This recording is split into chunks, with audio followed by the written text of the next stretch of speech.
श्रीमद्गङ्गाधरेन्द्राय शिष्यावनरताय च बुद्धिप्रदाय गुरवे ज्ञानरूपाय ते नमः. ಶಿರಸಿಯ ಸ್ವರ್ಣವಲ್ಲಿಯಲ್ಲಿ ಇರುವಂತಹ ನಮ್ಮ ಮಠವು ಶ್ರೀ ಶಂಕರಾಚಾರ್ಯರ ಪರಂಪರೆಯನ್ನು ಅನುಸರಿಸುವಂತಹ ಮಠಗಳಲ್ಲಿ ಒಂದಾಗಿದೆ. ಅದ್ವೈತ ಸಿದ್ಧಾಂತ, ಅದ್ವೈತ ತತ್ವವನ್ನು ಇದು ಪ್ರತಿಪಾದಿಸುತ್ತೆ. ಅನೇಕ ಶತಮಾನಗಳಿಂದ ವೇದ, ಉಪನಿಷತ್ ಮತ್ತು ಧಾರ್ಮಿಕ ಶಿಕ್ಷಣವನ್ನು ಹರಡ್ತಾ ಇದೆ. ಮಠದಲ್ಲಿ ಸಂಸ್ಕೃತ ಪಾಠಶಾಲೆ, ವೇದ ಅಧ್ಯಯನ ಕೇಂದ್ರಗಳು ಕಾರ್ಯನಿರ್ವಹಿಸ್ತಾ ಇವೆ. ಈ ಮಠವು ಧರ್ಮದ ಪಾಲನೆ, ಭಕ್ತಿ, ಶ್ರದ್ಧೆ, ಸರಳ ಜೀವನ, ವೇದ, ಸಂಸ್ಕೃತಿ, ಸಮಾಜ ಸೇವೆಯನ್ನು ಶತಶತಮಾನಗಳಿಂದ ಮಾಡಿಕೊಂಡು ಬರ್ತಾ ಇದೆ. ಧಾರ್ಮಿಕ ಪ್ರವಚನಗಳು, ಯಜ್ಞ ಹೋಮಗಳು, ವಿದ್ಯಾರ್ಥಿಗಳಿಗೆ ವೇದ ಶಿಕ್ಷಣವನ್ನು ಈ ಮಠದಲ್ಲಿ ನಾವು ಕಾಣಬಹುದು. ಸ್ವರ್ಣವಲ್ಲಿಯ ನಮ್ಮ ಗುರುಗಳು ಜನರಿಗೆ ಧರ್ಮ, ಭಕ್ತಿ, ಸತ್ಯ ಜೀವನದ ಮಾರ್ಗವನ್ನು ತೋರಿಸ್ತಾರೆ.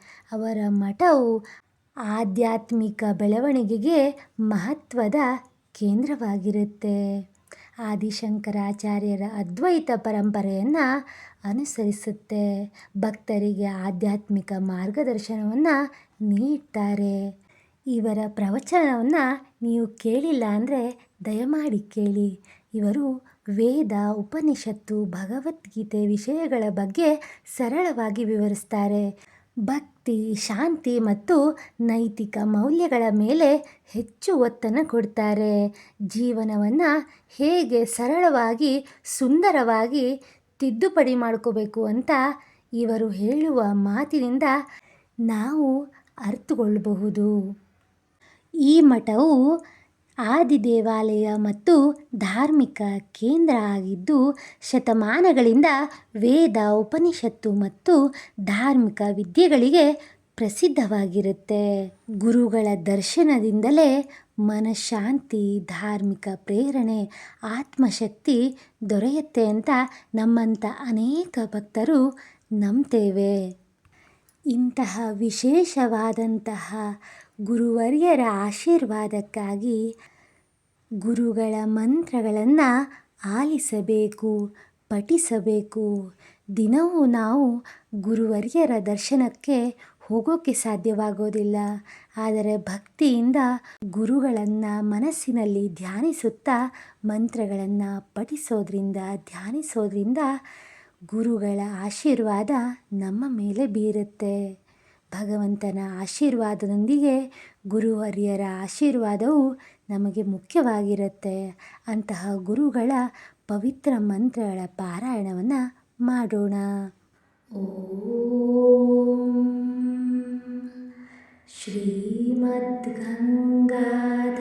ಶ್ರೀಮದ್ಗಂಗಾಧರೇಂದ್ರಾಯ ಶಿಷ್ಯಾವನರತಾಯ ಚ ಬುದ್ಧಿಪ್ರದಾಯ ಗುರವೇ ಜ್ಞಾನರೂಪಾಯ ತೇ ನಮಃ. ಓಂ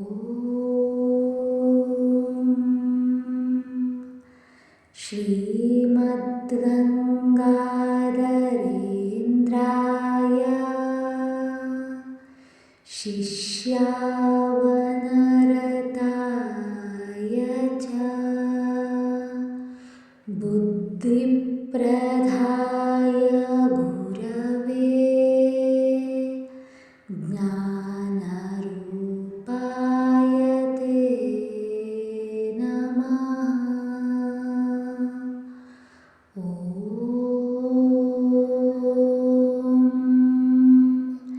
ಶ್ರೀಮದ್ಗಂಗಾಧರೇಂದ್ರಾಯ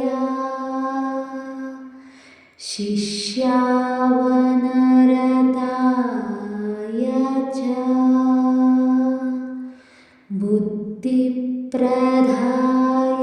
गुरवे ज्ञानरूपाय ते नमः। ॐ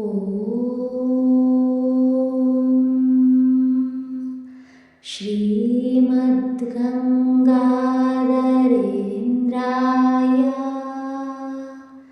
शिष्यावनरताय च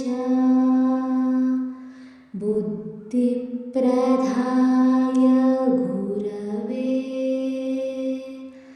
ज्ञानरूपाय ते नमः। ॐ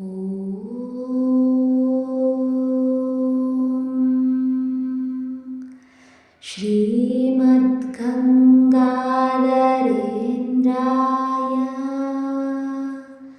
शिष्यावनरताय च बुद्धिप्रदाय गुरवे ज्ञानरूपाय ते नमः। ॐ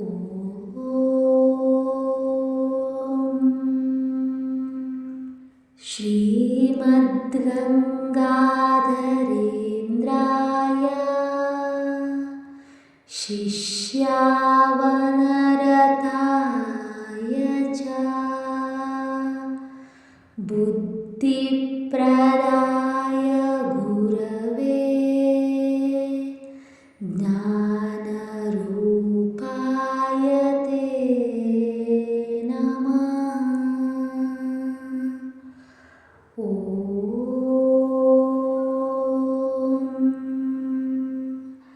श्रीमद्गङ्गाधरेन्द्राय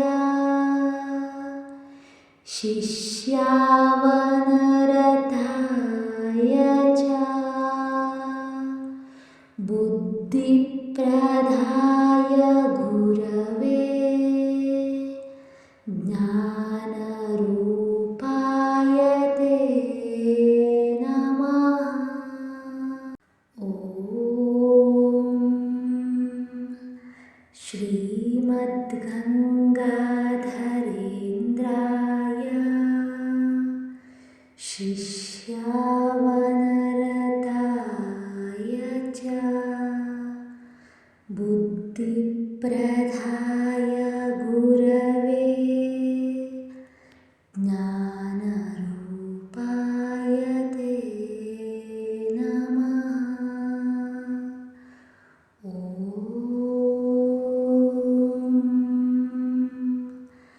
श्रीमद्गङ्गाधरेन्द्राय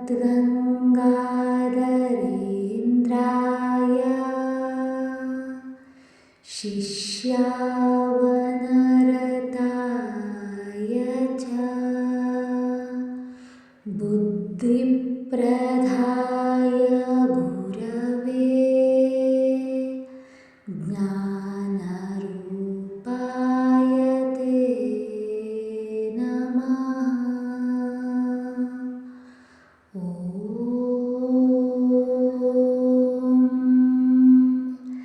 श्रीमद्गङ्गाधरेन्द्राय शिष्यावनरताय च बुद्धिप्रदाय गुरवे ज्ञानरूपाय ते नमः। ॐ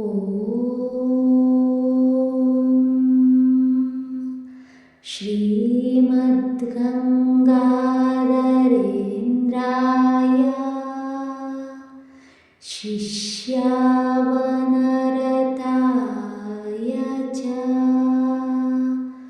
बुद्धिप्रदाय गुरवे ज्ञानरूपाय ते नमः।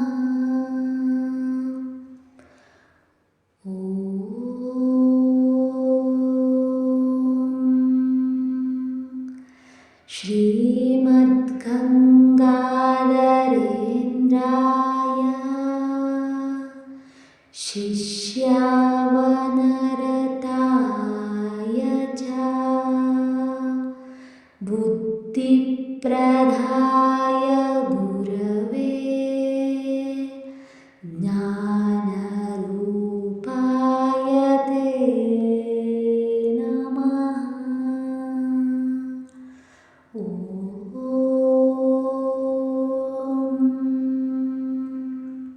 श्रीमद्गङ्गाधरेन्द्राय शिष्यावनरताय च बुद्धिप्रदाय गुरवे ज्ञानरूपाय ते नमः।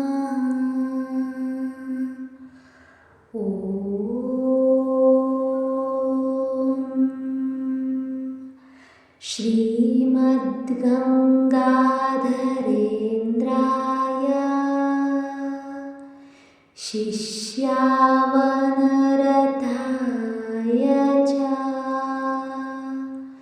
बुद्धिप्रदाय गुरवे ज्ञानरूपाय ते नमः।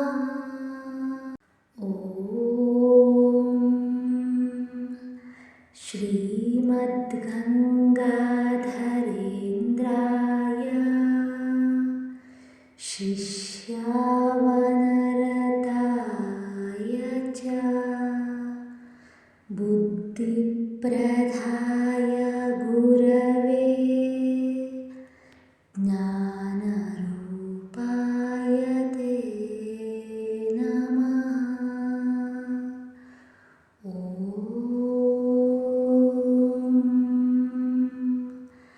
श्रीमद्गङ्गाधरेन्द्राय शिष्यावनरताय च बुद्धिप्रदाय गुरवे ज्ञानरूपाय ते नमः।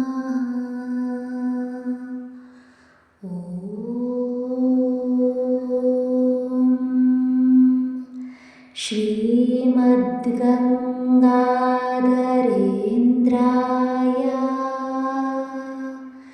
शिष्यावनरताय च बुद्धिप्रदाय गुरवे ज्ञानरूपाय ते नमः।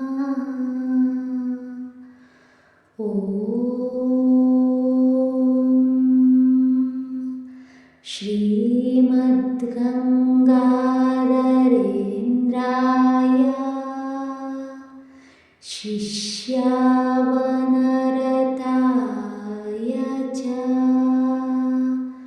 बुद्धिप्रदाय गुरवे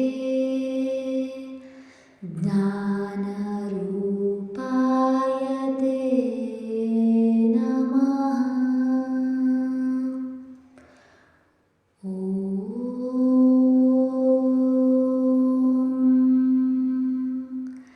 श्रीमद्गङ्गाधरेन्द्राय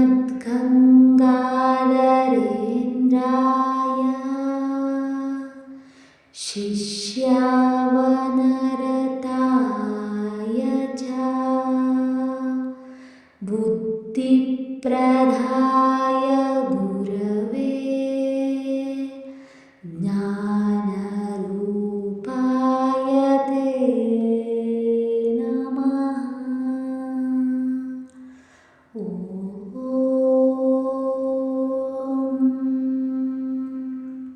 श्रीमद्गङ्गाधरेन्द्राय शिष्यावनरताय च बुद्धिप्रदाय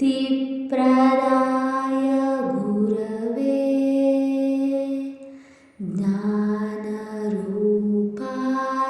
ते नमः। ॐ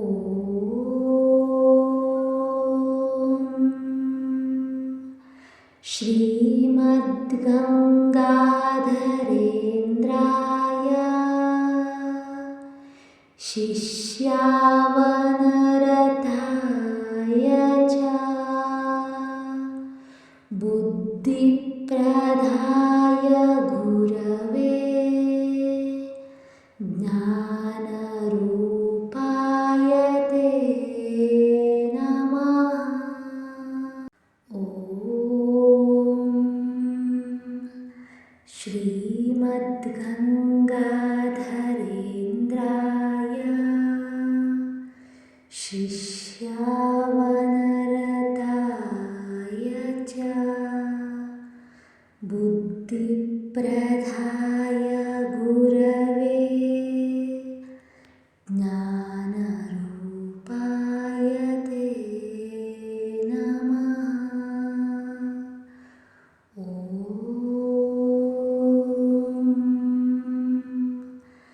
श्रीमद्गङ्गाधरेन्द्राय शिष्यावनरताय च बुद्धिप्रदाय गुरवे ज्ञानरूपाय ते नमः। ॐ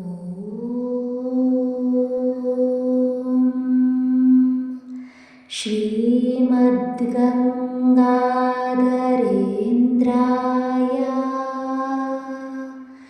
शिष्यावनरताय